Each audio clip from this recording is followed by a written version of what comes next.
Most bankers aren't ready to help you until after their third cup of coffee. But with Central National Bank's after-hours service, you don't have to wait for the bank lobby to open to get help. You can contact us from 6 to 8:30 in the morning or from 5 to 10 in the evening, and we'll connect you to a real, live, local person who can answer questions and fix problems 7 days a week. Bank different. Bank Central. Central National Bank. Member FDIC.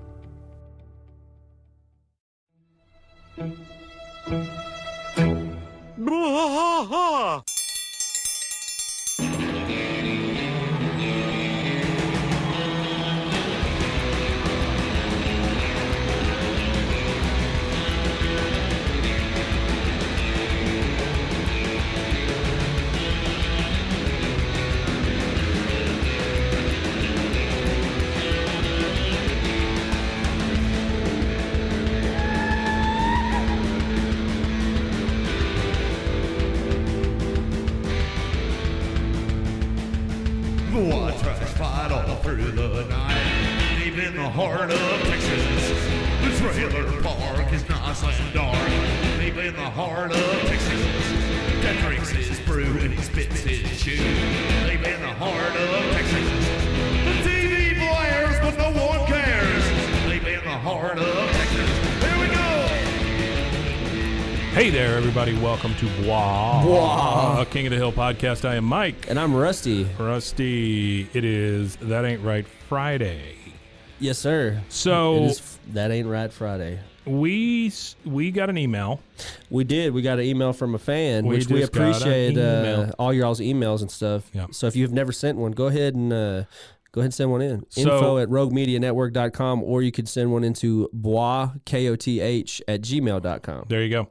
So this one came from MartinMan3B. Okay. Now, I'm going to screw this up because his name is on here, but it's, I don't know. Maybe you know what this is. Pheunith. Let me say that real quick. Funith?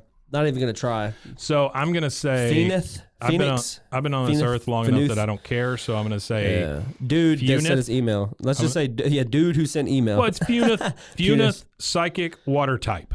Okay. Okay. So he sent an email, and I think from my interaction with them was I think he thought this was going to be like scathing. You know, like when he sent it to us, I think he thought, oh, well, they're not going to like this. Yeah, you know? yeah. So let me read the email real quick, and I'll tell you what the rest of it is. I don't trust a King of the Hill revival, and I hope it doesn't happen because they're going to demonize it. Don't tell me for a second that a revival of a beloved established IP now owned by Disney, red flag, about a white Southern nuclear family, triple red flag, right-leaning, red flag, with traditional values, red flag, set in Texas, red flag, with a possibility of releasing during a certain voting event, and then in brackets, the whole circus, isn't going to be demonized on top of looking ugly with flash animation. My most positive outlook on this is that it just becomes another good family, GOODE family, but desperately parroting current pop culture to sound relevant. So pretty much his biggest concern is that they're going to take it and they're not going to do it justice due to the fact of who owns the IP. Right. But if you do research to find out who owns everything and who owns what, does Disney own the IP of King of the Hill just because Fox, it was produced with Fox? I don't think that's how it works. I don't know if that's how it works or not. I don't think that's how it works. Because if it worked that way, then why wouldn't it be on Fox? Why would Fox come out with a statement saying, hey, King of the Hill is not happening on our network? So I feel like if they were going to say, hey, it's not happening on our network, and from everything that I've read, it's because Fox doesn't own King of the Hill. They only want things that are produced in-house that they own. So the reason they're saying this is that Hulu is owned by Disney. Yeah, Hulu is owned by Disney. So I think that they're saying that is a Disney thing. However, look at Beavis and Butthead. Yeah, was it owned by Comedy Central? No, it wasn't. Right. It was owned by Mike Paramount. Judge, and he I put think it on it's who it was Paramount. owned by, yeah. And that's the thing is, I think Mike Judge probably I'm just going to say he probably owns all of this stuff. At this point in his career, at this point in the existence of King of the Hill and all that, he's probably contractually changed everything from when he first started. So, because Fox wouldn't announce, hey, the show's not going to be on our network if it wasn't still some way attached to the Fox network. It's not. Sure. It's completely, just like Beavis and Butthead is no longer solely attached to, well, actually they do air on Comedy Central. Right. But either way, I don't think they own those properties. I don't think the IP is like theirs. No, I know that they don't own it. So I'm not really sure how all that works. I get being worried about it, but I do still hope it happens. I understand not wanting it to be sullied by current politics and things like that, but you got to have faith in Mike Judge, I believe. That's what my faith is left in. My faith is left in Mike Judge because I've watched the new Beavis and Butthead Return, and it's just as funny. The jokes are updated, but it's still just the same Beavis and Butthead. It's the same nonsensical crap, that everybody loves. And I understand his concern. That's a lot of people's concern, is that they're going to bring it back. It's going to be watered down. It's going to be, politically correct for the time frame. But people still forget South Park's being produced. South Park still, they say whatever the hell they want. Nobody's like the most uncancelable show. They say whatever and do whatever they want, and they own Comedy Central. Sure. Like without them, Comedy Central probably, it would just be ridiculousness all day long. So yeah, that's pretty much what it is. Yeah. But also, he says, or they say, right leaning. I think we've talked about this before. I don't think they're right-leaning. And then I think that's the assumption. The assumption is right-leaning. Yeah. And then traditional values too. I don't really think that they embody the traditional value. They try to and they want to, but they never fully meet it because who in the hell? Okay, son, like the whole thing about the cigarettes. All right, son, I caught you smoking a cigarette. Now you got to smoke a carton. That's counterproductive parenting. That's not a traditional value. Pumping your kid full of cigarettes. I just don't see. I just don't see the traditional part. They're a very non-traditional family. If you really look at everything, they have a niece that lives with them because of her estranged family. Yeah. Right. You have a son who isn't the traditional baseball, football son that he's very much a duck out of water kind of thing. Yeah. And then Hank sells propane, but then on the weekends, he steals his best friend's mower. Sure. Causes a police incident from stealing his friend's mower. Yeah. They stole Boomhauer's car at one point, dumped it in a quarry. So I mean, people say traditional values. Yeah, the show kind of touches on the traditional values to a sense, but do they embody them? I don't think so. So the traditional value, the right leaning. I really don't. Those again, are I two think things it's an that assumption. I think it's all based on an assumption. It's based on the fact that they're Texan characters. I think a lot of people assume that just because he's a Texas guy, that they say set in Texas being a red flag, and I don't think that is necessarily. I think Texas is a lot more purple than it used to be, and I understand. I mean, politics suck. That's just the way it is right now. They suck pretty hard. Yeah. And I don't care what side you're on, it sucks. Well, the whole country would be blue if it not for gerrymandering. I feel like a vast majority of the states that go red are only red because of gerrymandering. Texas being one of those states. I personally think the majority of the country is purple. Because I don't believe in red or blue. Yeah, I don't think so either. I think there are many, many shades of gray in this world, and I think that's how normal people live. Yeah, people that are the extremists, they die hard for whatever side, but us middle of the fence guys, I feel like none of it, like this guy argues with this guy argues with this guy, and it's all for naught. Nobody's fixing anything. Nothing's changing. Yeah. Things are just getting worse. So what's the point? It says, with the possibility of releasing during a certain voting event. We don't know a date yet. That would be crazy if they waited it would be great, like November of next year. It would be insane if they just waited for the election year. And that, to start off the show, starting off in a new election cycle would be... I don't know. I think there would be opportunity there for the writers for sure. If nothing else, the writers are going to get a lot of opportunity. But that's a lot of thing that people don't understand either, is that it's not it's not like Mike Judge is the only person that's attached to this show, and the voice actors, the only people that are attached to this show that were with the show from the beginning. Sure. They're bringing back as many people as they can to do this. So you've still got Wes Archer doing the direction, so there's so many just like people that are still involved in this show to it not be the same show. Of course, it's not going to be the same show, but it'll still be the same show. It's created by the same people. The same guy that did all the design for everything, he's still involved in it, so I feel like artistically it's going to be similar. Of course, the content's going to be different, but as far as like the art and the art direction and the writers and all that, I think it's going to be sound.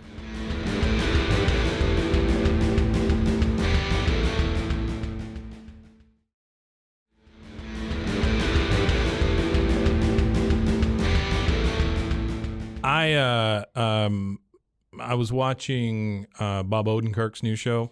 Bob Odenkirk. Yeah, I like Lucky him. Hank. Yeah, Lucky Hank. And I didn't realize that Toby from The Office. What's his name? Anyway, he was a big part of this show, King of the Hill. Yeah. He was one of the writers. Toby on Huss. No, not Toby Huss. Not Toby Huss. Yeah, I just said Toby. His name's not Toby. No, his name's not Toby. That's the only that's the only way I can call him that. He was one of the huge writers on The Office. Yeah. So Paul Lieberstein. Yeah, Paul Lieberstein is one of the co-creators or whatever, or the writers of Lucky Hank. That's great. Which is so cool because Oscar's also in it, the guy from The Office. He's in it. Yeah. It's got a lot of Office and King of the Hill ties. Yeah. And then, like I told you, I've been rewatching Parks and Rec, and I got to Jonathan. Awesome. What's the guy's name that does John Redcorn? Jonathan Joss. Joss, yeah, I came across he's him. In there, yeah, it's just crazy. Like since we started doing this, how much I noticed those folks, being involved in other projects. Yeah. Well, and how many of them still work together a lot of the time. Yeah. We also watched that Brittany Murphy documentary, and did it have a lot of King of the Hill? No, but I'm surprised it didn't talk more Kathy about King of the Hill. was like one of the main people in this thing because talking about I'm sure they were friends. They were on the show together. They were friends, and she talks about Brittany's steady decline and how fast it happened with this dude. And it was a mental health thing. She was right. Well, no, he was. I think he was poisoning her, honestly. Yeah.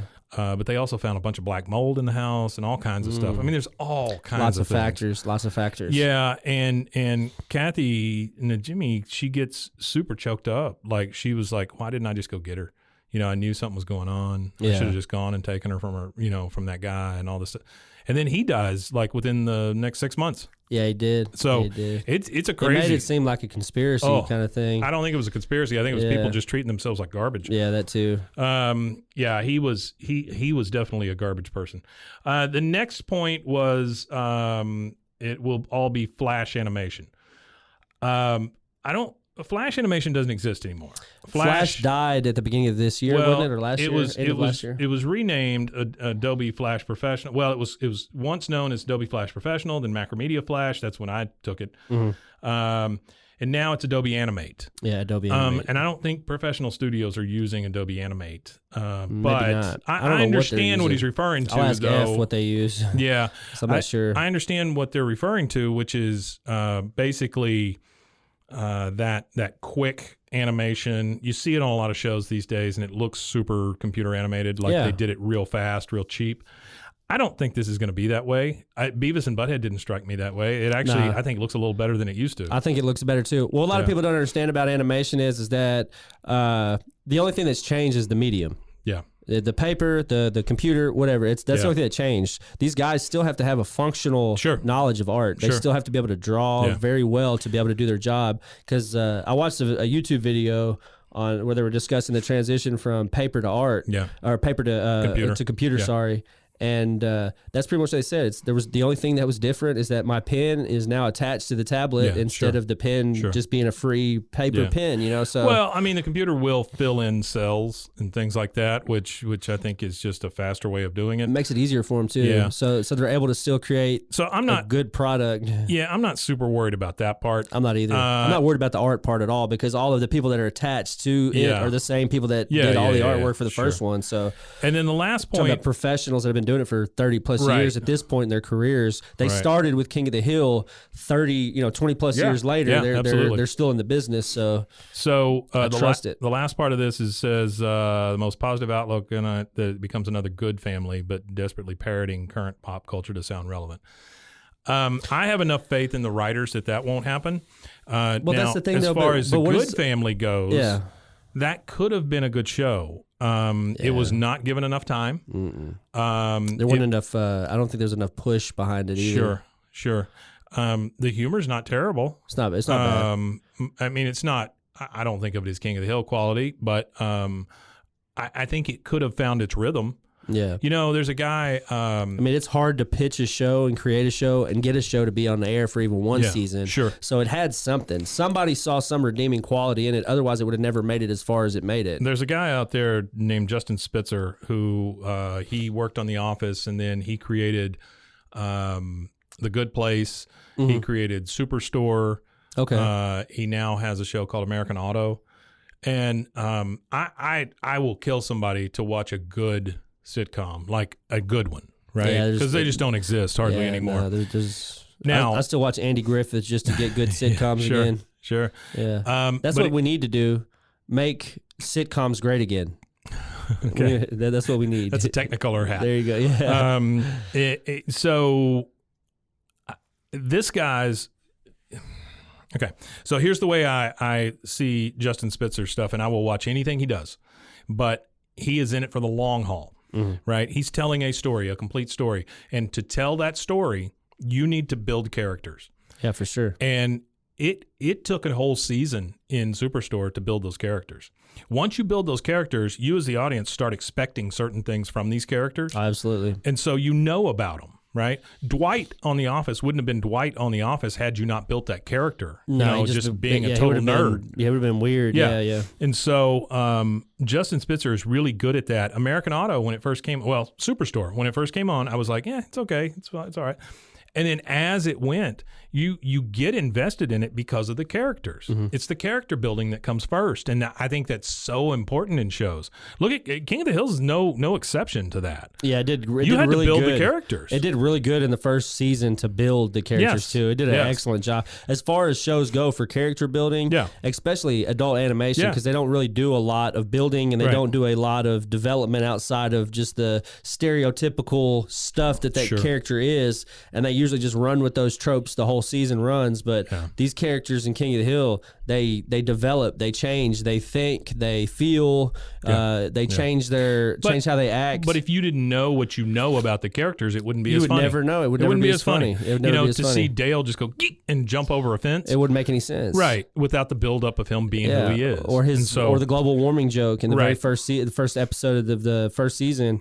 It wouldn't have been the same. If you would have did that same joke 3 seasons in and you never explained that he was a conspiracy theorist, you know what I mean? So it just wouldn't be the same. My response to this email was, we know what you mean. We're going to talk about it this Friday. So that's what we're doing.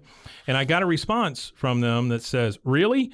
I thought this would be a scathing response because I so rarely see people considering the negative possibilities despite modern reboots failing 8 times out of 10. Yeah, well, it's our duty. It's our duty to explore that kind of stuff as people who are podcasting about King of the Hill. And I've heard a lot of negative. So he says, he said his piece of negativity on it. Sure. The internet is 50-50. So the atmosphere and the temperature on Twitter is 50. It's cool to the idea for sure. So I personally, my view on all of it is we got to give it a chance. You got to wait. You got to give it time. If it does take an episode or 2 or even the first season back to capture everybody again, you just got to give it time. I really don't think it's going to take. I feel like the first episode out the gate is just going to be. I don't know. It's going to be awesome, I believe. Yeah, I'm going to give it every chance I can. And let me address the expecting us to have a scathing response. I'm never going to do that to anybody who takes the time and the effort to write us. Give us your points. We'll discuss them, especially on a Friday like this. This is what this is for. You might not like what we have to say about it, but it's okay if you don't like it. It's okay if we don't like what you said or whatever. We can all still get along. We're all still fans. Yeah, we're just trying to have a discussion. So I can't agree with him. No, I can't agree with him. I don't. And then the thing I didn't understand what he said was desperate about pop culture references or something like that. Yeah. Well, that's what the whole point of these shows is, to discuss pop culture in a creative way. We have if you go back and we're going back now watching through all King of the Hill, there's specific stuff that happens in each one that we have to go look up, and when we look it up, we're like the actress that was found, the one woman that played Lois Lane, how she was found in a bush. Yeah. Those kind of things. You'll never know any of those things. And I don't know any of those things because I wasn't alive. I mean, I was alive, but I was too young to know what was going on. So sure. If you go back and you look, all right, so this episode came out in 1999. You go look at some of the references. Well, that's 1999. Yeah, so in 2023, what can you expect? Because the writers write topically. They write about things that are in their world, and they inject it into the show kind of thing. So I feel like you see the same thing. A weird observation. You see that a lot in the old King of the Hill. I mean, there's a lot of references to who was president at the time. There's a lot of references to, freaking ZZ Top shows up. Yeah, I mean, ZZ come on. Top. And then Randy Travis. They refer to a lot of Bob Dylan, Willie Nelson. They refer to a lot of... There's a lot of pop culture references. In that era. Like, what does he say? Golly Golly Bula or whatever. The guy, you know what I'm talking about? Golly Golly. Golly Bula. No, what was it? It was somebody's name. Had a weird name. Like Golly Golly Boudreaux or something like that. All right. You don't remember that? No, Dale remember said that. it. Yeah. It was Dale that said it, but you go look it up and it's an actual human being. Boutros Ghali. Yeah, Boutros Ghali. Yeah, I know what you're talking about. So just stuff like that. Golly but for Boutros. 2023, that's what they're going to do. Yeah, I mean, that's exactly. the whole. Exactly. Why would you? Well, think about it. They got 20 years to pull from. Family Guy is literally a show. That's all Family Guy is. That's all it is. That's all cut it is. scenes of pop culture references. So I mean, there's a way to do it, and I just have a lot more faith in the people that are doing it. It's why I used to think Seth MacFarlane was gay, was the amount of show tunes that he has in his show. Like, for a straight man to know as much show tunes as he does, he must have really loved that era. He loves musicals. Yeah, that era too. Don't tell anybody, but I love show tunes also. I like show tunes too. I try to make a joke or make a funny about it, but there's some that I really, really like. Music Man is one of my favorites. Music Man is one of my favorites. My favorite musical is just gonna have to be Grease. That's my favorite. It was just I had two sisters, and they both loved it. My older sister loved it. Yeah. So I got stuck watching as a child with her. I just can't deal with that ending. I don't really like the ending either. Flying into the sky. I just don't get it. It's all everybody's a dream. dead, I think. It's all a dream. dream. Everybody's dead. Yeah, I think they die on the beach. like her and John Travolta die right there on the beach, and this is their like death dream. This is our welcome to our new show, alternate endings to famous movies. Yeah. But so I was forced to watch it with my older sister, and then I was the big brother to my little sister. So as a good big brother, I got forced again into watching it for another generation. So I had to watch that a lot. Well, as far as Music Man goes, it starts with T, rhymes with P, that stands for pool. And that means trouble. Trouble right here in River City. So anyway, I just want to thank again a fan for interacting with us. Appreciate that a lot. Thank you. Punith Psychic Water Type. I hope I'm saying that correct. If I'm not, send me another email and tell me how to say it. Put it out phonetically. I'm an old man who can't read. So and also everybody that won the contest, we still have your shirts. Still and coming, I promise. Everything is still coming. Just some delays. Don't worry. Everything's coming to everybody. We also, stickers, all that's still going out. We also have some surprises coming for you guys. I think we're going to kick this thing up a notch in the next couple of months. And then I want to take a little bit of time here for you to tell us about the new show that you're developing. So currently in development is, we went looking for names, and John Fountain, who is the guy that I'm going to be co-hosting the show with. He was a guest here last Friday. Yeah, he was our guest last Friday. The storyboard artist, mostly known for Fairly Odd Parents, but he's worked on tons of different stuff. Chalk Zone, My Life as a Teenage Robot. Those are the three that he mentions most often when I talk to him. So we're developing a show. So we had looked for a name. We kind of spitballed some names with each other. Well, he came up with the name Animation Conversation. I love that. So I go and look it up though. So the only thing is there is a podcast that already had that name. Yeah. But it's dead. Yeah, that's fine. So I'm stealing your name. There's nothing new under the sun, man. And That's just the way it in their goes. Twitter bio, they said we're going to try to produce this podcast. Yeah. Well, we're not going to try, guys. No, you're going to do it. We are the Animation Conversation, and not even the. It's just Animation Conversation without the D. No D the. on there. So Animation Conversation. Be on the lookout for that. It's just going to be about animation. It's going to be the history of animation. It's going to be discussions with, hopefully, with some good animators, That some is cartoonists. super cool. Yeah, I like that a lot. And having somebody that's in the industry, I feel like it's going to help us immensely with that podcast. Him being an industry, being in the industry for over 30 years. So just be on the lookout for that. Yeah, I'm still kind of in awe that I'm going to be hosting a podcast. Well, you're in awe that he drew you. I mean, that too. that was a big crazy deal. too. Yeah, Well, that's a big deal. That's Sure. what I told him too. I get it. Because one of the things that he wants to do for our show is he wants to take 2 minutes from every episode and have his apprentice animate it. That's awesome. So to be me and him animated. And I told him he needs to pitch it. I said, you need to get that and go pitch that to somebody. And let's make a few and then we'll pitch it. But he said, he said, slow down. Slow down. That's right. That's what I'm saying. That, slow down just a little bit. Yeah. He said that, being the guy in the industry, he was like, that's not going to happen. But I work hard. And You're I'm pretty optimistic. hopeful. I get it. I work hard and I'm hopeful that something's going to happen, if nothing else. Be on the lookout for Animation Conversation.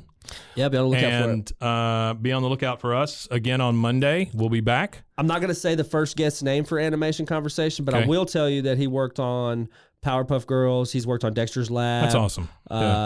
He actually is one of the creators of the Oh Yeah cartoon. So Chalk Zone, the anthology stuff. The My Life as a Teenage Robot, where Fairly Odd Parents spun off out of. So that's really great. So be on the lookout for that, guys. I'm looking forward to that. Yeah, and I will not be a part of that. I will just be helping you produce it. Yep. And so I think that's going to be fun. Yeah, I can't wait. Guys, if you want any more from us, check out roguemedianetwork.com. Tons of shows there, tons of new stuff coming out. We would love for you to be a part of anything else we've got going on. You want to tell them where they can find us real quick? Yeah, you can find us on Linktree, linktr.ee/BWAAAKOTH. That's linktree.com, whatever you want. Not linktree.com, that's Linktree, BWAKOTH. Link.tree. Link.tree, however you say it, yeah. All right, guys, and we will see you again on Monday. Once again, thank you all for listening. Write us emails, send us talk to us. Dumb greeting cards, whatever you want to do. I know I've been slacking on social media, but just talk to us. Please. We're there. Please talk to us. You'll end up on the show, I promise. Oh, yeah. All right, guys, y'all take it easy. We'll see you next time. Wimatanya.